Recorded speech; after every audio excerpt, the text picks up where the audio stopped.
2026 বিশ্বকাপের মূল পর্বে খেলতে হলে কঠিন বাধা পেরোতে হবে ব্রাজিলকে। দর্শক, ব্রাজিল কি পারবে 2026 বিশ্বকাপের মূল পর্বে সরাসরি কোয়ালিফাই করতে? আপনাদের মূল্যবান মতামত আমাদের কমেন্ট করে জানিয়ে দিন। জুনে আবারও শুরু হতে যাচ্ছে 2026 বিশ্বকাপ বাছাই পর্বের ম্যাচ, যেখানে একসঙ্গে মাঠে নামতে চলেছে ব্রাজিল ও আর্জেন্টিনা। কনমেবল অঞ্চলের বিশ্বকাপ বাছাই পর্বে ব্রাজিলের বর্তমান যে অবস্থা, তাতে বিশ্বকাপের মূল পর্বে খেলা কঠিন হলেও অসম্ভব নয় তাদের জন্য। দক্ষিণ আমেরিকা অঞ্চলের বিশ্বকাপ কোয়ালিফায়ারের পয়েন্ট টেবিলের চতুর্থ স্থানে অবস্থান করছে সেলেসাওরা।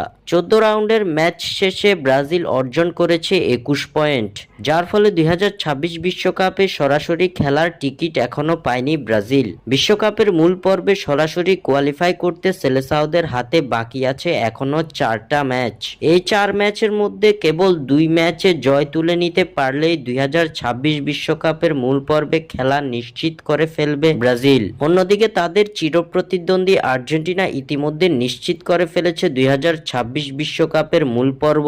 বিশ্বকাপ বাছাইয়ে মেসিদের সামনে যে 4 ম্যাচ রয়েছে তা এখন পরিণত হয়েছে কেবল নিয়ম রক্ষার ম্যাচে। দক্ষিণ আমেরিকা অঞ্চল থেকে মোট 6টা দল সরাসরি খেলবে 2026 বিশ্বকাপের মূল পর্বে। 7 নম্বর পজিশনে থাকা দলকে খেলতে হবে inter confederation play of. Inter confederation play of জিতে 48তম দল হিসেবে এই বিশ্বকাপে খেলতে পারবে পয়েন্ট টেবিলে 7ম স্থানে অবস্থান করা দলটি। তাই বলা চলে 2026 বিশ্বকাপে কোয়ালিফাই করা ব্রাজিলের জন্য কঠিন হলেও অসম্ভব নয়। স্বাক্ষর থেকে সাদবিন ইসলাম।